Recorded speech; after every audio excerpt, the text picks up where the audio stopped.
The rains had not touched the village of Adama for 3 months.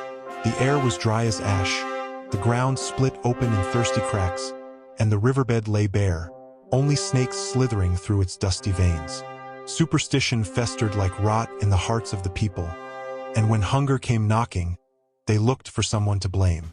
Her name was Naomi, a young widow whose life was a quiet testimony to the God she served. She was known for her kindness, feeding orphans from her small garden, praying aloud in the mornings while others still slept. But kindness was a mirror, and in it, the envy of some saw their own lack.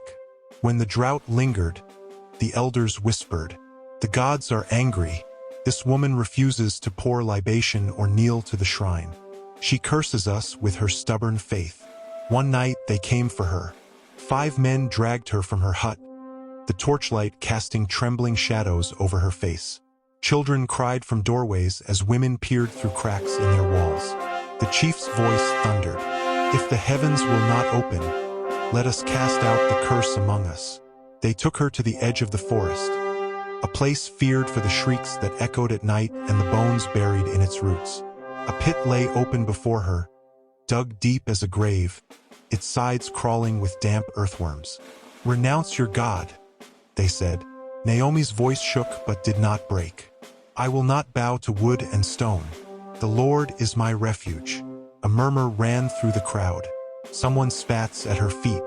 Another slapped her so hard that her head snapped sideways, the taste of iron flooding her mouth. They bound her wrists and ankles, and the smell of damp soil mixed with the copper of her own blood. They began to bury her alive. The first shovelful of dirt landed on her legs, cold and heavy.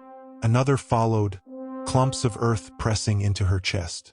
She prayed, choking on dust, each breath a fight. The weight grew until her ribs strained, and darkness pressed in from all sides. Then silence.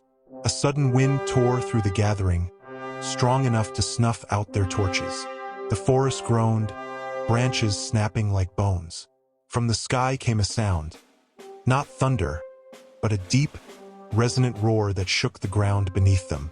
The earth trembled. In the blackness, a brilliant light burst forth, blinding, pure, and impossible to look at. The dirt covering Naomi seemed to lift itself, rolling away from her body without a hand touching it. Her bonds fell loose like threads burned by unseen fire. She stood, her clothes coated in mud, but her face shone. The men stumbled backward, some dropping their shovels. The chief fell to his knees, trembling. "Leave her." A voice like rolling water spoke, not from her, but from the wind and light itself. The light vanished as quickly as it came. The wind died, leaving only the sound of Naomi's ragged breathing. She walked past them, unbroken, her steps slow but steady, and no one dared to touch her again. Days later, rain fell, heavy, relentless, soaking the parched earth.